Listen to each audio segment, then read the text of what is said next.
I love numbers. Even numbers, to be exact. I like that there are 48 stairs leading up to my cell. I like that I get precisely 4 hours of leisure time every day. No more, no less. I like that my wake-up time, my breakfast time, my lunch time, and my dinner time all happen on times ending in 0. I like that there are 80 cells in my block, 20 on each of the floors. I like that my cell is on the 4th floor, 6 doors down. I don't like that there are 17 bars on my cell door, and I don't like that my prisoner number is 15393. All odd numbers, my least favorite. I hate that I was only able to kill 19 people before I was caught. It began when I was a child, 6 years, 8 months, and 14 days old to be exact. At first, I started by counting letters in my name, Oliver. Eventually, my desire for even numbers forced me to move on to anything and everything around me. My family began calling my routine my counts. My counts would happen all throughout the day. As soon as I woke up at 6:44 a.m., I would count 20 teeth, 20 teeth, 20 teeth, 20 teeth, the same as the day before. After counting my action figures, 12, 12, 12, 12, I would shower. Showering was one of my favorite parts of the day because I could control the numbers. Every shower was set to the 10th notch, the perfect temperature, and lasted exactly 600 seconds, 10 minutes. The numbers are my favorite because they're even numbers, but also because they end in 0. At 7:14, I would walk down the 14 stairs in our house, counting each one along the way. I would eat my cereal meticulously, counting the number of seconds each spoonful took to chew, before getting on the bus at 7:39. I would count our fridge magnets, 7, 7, 7, 7. This is where my family first started noticing my counts. At first, they thought it was just a normal quirk little kids have when they learn something new. Soon enough, though, my counts became worse. My first grade teacher, Mrs. Sullivan, would tell my parents that I wasn't as developed as the other kids. She noticed that I would take longer than other students on every assignment.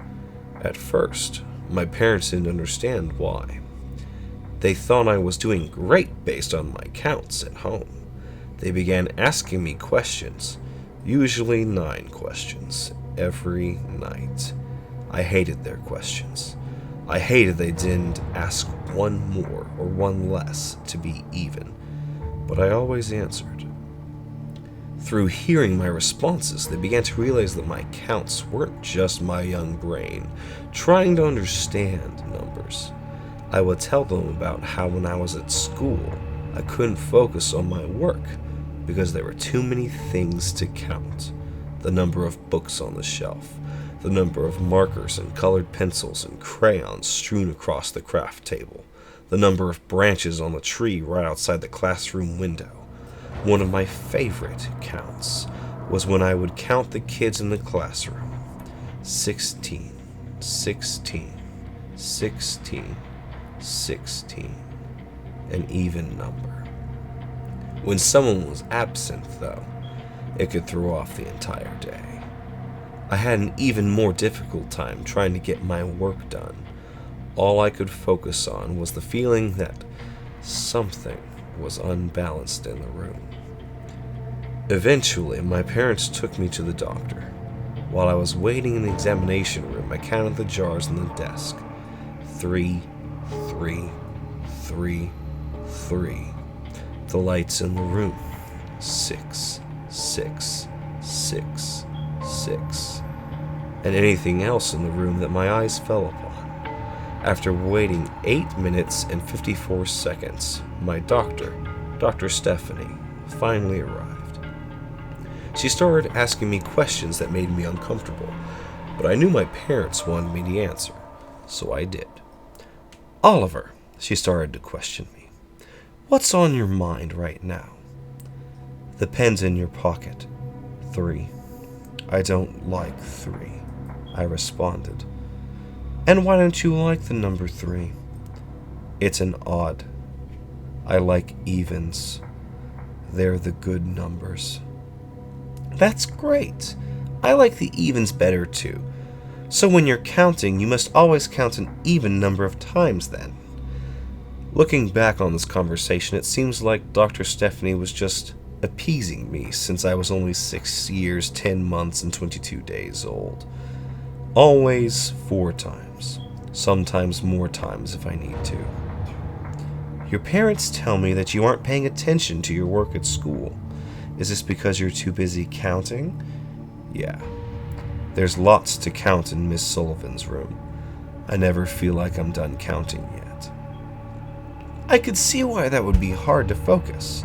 Hopefully we can do something to help improve your work, okay? I just need to speak to your parents out in the hall for a minute, and we'll be right back in. Don't move a muscle." Dr. Stephanie left me in the room alone while she talked to my parents in the hall, forgetting to close the door as they left. I looked down at the floor and started counting the tiles for the 6th time since I entered the office.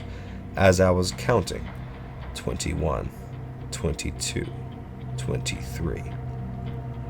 I heard Dr. Stephanie quietly mention something about medication.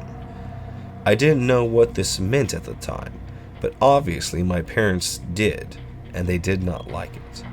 They started yelling, "Our son does not need medication, and we will not be coming back to this office." My mother grabbed my arm and took me out to the car before I was able to finish counting the tiles. I never asked what was wrong. I was too busy counting all the street signs on the way home. They never took me to another doctor again. Nothing changed after the meeting with Dr. Stephanie. I continued to do my counts every day, and I still struggled in school because I just could not focus. 2 months and 3 days after the doctor's appointment, a new student, Parker, joined our class. 17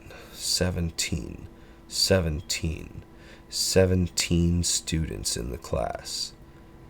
The classroom had become permanently unbalanced because of Parker. I hated him. My ability to focus on my work dropped even lower. The counts got even worse since I was constantly craving even numbers. One day after school, my desire got too strong. I remember Parker was on my bus and lived on my street. The bus stopped at its 4th stop, our stop, and we both got off. Instead of going to my house, I decided to follow Parker to see where he lived. I counted the steps as I lurked behind him, out of his line of sight. We got to his house after 474 steps. I watched from a distance as he walked in through the front door, unsure of my next move. After 12 minutes and 19 seconds, he came back outside to play basketball in his driveway. At the time, my childish mind thought the perfect way to get back at him would be to push him and yell at him. I approached him in his driveway and said, "Parker, you're a big meanie, and I don't want you in my class. You messed up my counts." He turned around and looked at me with a confused look. Obviously, he had no idea what my counts were, but it felt invigorating to finally yell at him. He started to talk, but wasn't able to get the words out before I pushed him to the ground. I'll never forget the sound of my first kill. It was a hollow noise, but with an alarming crack, like a wooden baseball bat shattering. His head just happened to land on the only rock in his entire driveway. A puddle of red began to soak the pavement around his head. He wasn't moving, even though I was only 6 at the time. I knew I had done something very wrong. I really didn't mean to hurt him. I just wanted to push him down to scare him. I turned around and ran home after only waiting for 4 seconds. While I was running, all I could think was, what if I hurt him? And I didn't mean to. When I arrived home, I was glad to see my parents weren't back from work yet. This gave me some time to pull myself together. They came home at 5:27, and I stayed quiet for the rest of the night. The next day in class, I was doing my counts, and I only counted 16 students. Parker wasn't there. Mrs. Sullivan gathered us all in a circle and started speaking to us in a somber voice. "Okay, everyone. You may have noticed that Parker isn't here today," she started. We all nodded. "Well, Parker had an accident yesterday while he was playing outside. He hit his head very hard and won't be able to come to class anymore. This is very sad for me, and it is okay for you all to be sad too. If anyone needs anything today, come talk to me, okay?" "Okay," we all say in unison. "Great. Now let's all go back to our desks so we can begin class." As we all got up and started heading back to our desks, I began thinking of Parker. At the time, I knew very little about death, but I knew it was permanent. I knew what I had done to Parker was permanent. Initially, this scared me. I was worried someone would find out that I was the one that pushed him, that it was my fault he wasn't going to be coming to class anymore. The more I thought about this, I realized that class would always be even now. 16.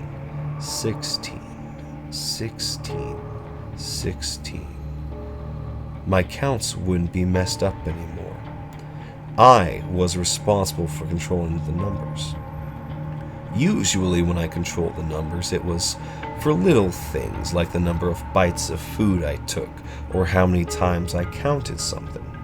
This time, I controlled the entire classroom. I made the whole thing feel balanced again. I could use this ability for the rest of my life, and that's exactly what I did. The next 5 years and 6 months were rather uneventful. No one ever found out that I was the one who killed Parker. The cops deemed it an accident, saying that he tripped while he was out playing by himself. I had just started 6th grade, which meant going to a new school and discovering all new things to count. I had 6 classes, 5 of which had an even number of students. The only one that didn't was my science class. Every day, I would go to the class and feel unbalanced. My counts were messed up, and my ability to work had taken a hit again. I decided I needed to control the numbers. I knew that this girl in my class, Paige, had a crush on me. She would follow me around and always interrupt my counts. I was so irritated by her. She would be my next target. This time, I didn't want it to be an accident. I wanted to feel the responsibility of controlling the numbers. For 3 weeks and 3 days, I plotted the perfect plan. First, I would ask Paige to the school dance that was only 2 weeks and 6 days away. While we were at the dance, I would tell her that I wanted to kiss her. Finally, we would sneak off to the bathroom, where I would kill her, and make the numbers even again. Paige obviously said yes when I asked her to the dance. The next 2 weeks and 5 days went by painfully slow, as all I could think about was controlling the numbers. Finally, though, the day of the dance arrived. My parents dropped me off at the school, and I waited outside for 7 minutes and 43 seconds. She couldn't even wait a little bit longer to make an even amount of time. She really is the worst. I thought to myself as we walked inside. She was ecstatic that I finally acknowledged her and actually asked her to the dance. We reached the cafeteria, where the dance was being held, and saw a dark room with loud music and 6th graders running around like animals. I always hated school dances because there were just too many things to count. The number of kids, the number of songs they played, how long each song was, the number of different foods they were serving, and so much more. I knew, however, that coming to this dance would be worth it. "Would you mind if we danced over there?" I asked, pointing to the corner of the room closest to the bathroom. "Of course not," she said, slightly confused, but still happy that I had asked to dance with her. Neither of us knew how to dance, so we awkwardly just shuffled around for 10 minutes and 54 seconds, until finally I said, "Hey, Paige, would you maybe, want to kiss me? We could go into the bathroom so it's not so dark." I was incredibly nervous, not because I didn't want to kiss her, but because I was finally going to be able to control the numbers. Okay, she responded, flustered. I grabbed her arm and rushed her off to the girls' bathroom. As soon as we got there, I made sure no one else was hiding in the stalls. We were alone. She had a huge smile on her face, and I faked a smile for her too. As we were both leaning in for the kiss, I felt around the corner of the sink. I placed my hand on the right side of her head. Instead of guiding her face to mine, I slammed her head into the corner of the sink, leaving a red smudge. She immediately collapsed to the ground. I put my ear to her nose and counted 10 seconds. She wasn't breathing. I had finally done it. I controlled the numbers. The high I felt from making the numbers even was like nothing I had ever experienced. My brain was overwhelmed by even numbers. I was in control of all the numbers again, and this time I was wholly responsible. However, I wasn't done yet. I needed to make this look like an accident. I grabbed a wet floor sign out of the nearest janitor's closet and rushed back to the bathroom. Thankfully, no one had found Paige yet. I splashed some water on the ground and on the bottom of Paige's shoes. Next, I just placed the wet floor sign right at her feet and ran back out to the dance. No one ever found out I was the one who killed her. As I grew older, I never outgrew my counts, or my overwhelming desire for even numbers. I continued to kill the people who messed up my counts.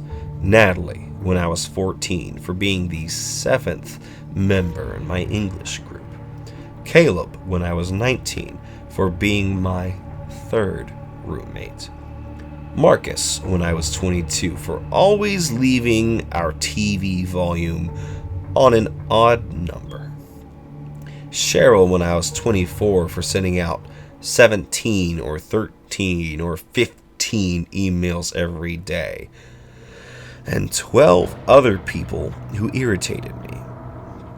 I learned to get creative with my kills since I needed to make them look like accidents, or make sure the bodies would never be found. Sometimes I would hit people in the head hard enough to kill them and plant props to give the appearance that they had slipped and hit their head. Other times, I would slip poison into people's food, which would cause their organs to shut down and not cause any suspicion on an autopsy. One time, I hung a person while they were still alive to make it look like a suicide. I never left any evidence until my 19th kill. My 19th kill was a man named Ellis that I worked with. Ellis wasn't the odd number in a group, and he didn't do anything noticeable in odd amounts, but he would always interrupt my counts. When I was at my desk, I would count my picture frames. 4, 4, 4, 4, and he would interrupt me multiple times a day. I was so irritated by him, I knew I had to kill him. Since we worked together, it was easy to figure out where I would kill him. By his car after work. I kept a wooden bat in my car that I often used on many of my victims. The end of the day came and I saw Ellis getting ready to leave, so I quietly gathered all of my belongings, put on my coat, and slipped out before he could. I rushed down to my car, grabbed my bat, and hid in the bushes near his car. After waiting 3 minutes and 16 seconds, I heard the click of his car unlocking. Now was my chance. Without saying a word, I darted out from the snowy bushes right in front of him and brought my bat down onto his skull. The impact made a loud, hollow, cracking noise and shattered my bat. I immediately knew something wasn't right. Ellis fell to the ground, the front of his head slightly indented. He was still breathing. Before I could react, he stumbled onto his feet and slugged me right across the face. I remember feeling my nose bleeding, but I wasn't paying attention to it. Instead, I was focused on finishing what I had started. I raised the splintered end of the bat that I still had in my hand and brought it down onto his skull 1, 2, 3, 4, 5, 6, 7, 8 times before he finally stopped breathing. Before I left, I had to make it look like he slipped on ice. Since it was winter at the time, I poured water right at Ellis's feet, knowing it would freeze within minutes. Next, I took what was left of my bat and hit the side mirror 4 times to make it look like Ellis hit his head on it after he slipped. Finally, I gathered all 19 splinters of my bat and went home. I was thrilled to no longer have to worry about Ellis interrupting my counts. My excitement, however, didn't last very long. The next few days went on as normal as they possibly could. I did all my counts without any interruptions, which was a wonderful and new feeling. The people in the office mourned over Ellis, but I didn't care. He was just one less person I had to worry about counting. Everything was going great until 5 days after the murder. On that day, I heard a knock on my door while getting ready for work. I rushed downstairs, counting them as I went, and opened the door. 3 cops greeted me with a pair of handcuffs. Oliver Miller, you are under arrest for the murder of Ellis Langdon. After 19 kills, I had finally been caught. I felt incomplete, like a huge part of me had just been taken away. Obviously, I knew I was going to jail for what I had done, which meant I would never get my 20th kill. I would be incomplete for the rest of my life. Apparently, what had happened was when Ellis punched me in the face, he got some of my blood on his knuckles. It was tested and traced back to me. They searched my car while I was at work one day and found the remains of the bat, which had his DNA all over it. After I was arrested for Ellis's murder, the cops launched a full investigation on me. They connected 17 out of the 18 other murders I had committed to me. The only one they couldn't prove I did was Parker. But at that point, it didn't matter. I had killed more people in 38 years than 3 serial killers do in their whole lifetime combined. My court trial went as anyone expected. I pled not guilty. There was way too much evidence against me. I was found guilty. The worst part was when the judge was reading the verdict, he granted me 19 life sentences, one for every person I had killed. He knew it would be another odd number that would nag me for the rest of my life. I've been in prison for 6 years, 9 months, and 14 days. Every single day has been hell. I'm constantly craving more even numbers, but I know if I kill someone in here, I get thrown in solitary for 7 days. My whole life feels unbalanced. My counts haven't felt right ever since I got in here. The only thought that has run through my head for the past 6 years is 19, 19, 19, 19. I can't handle the incomplete feeling anymore. Tonight, I will get my 20th kill. Myself.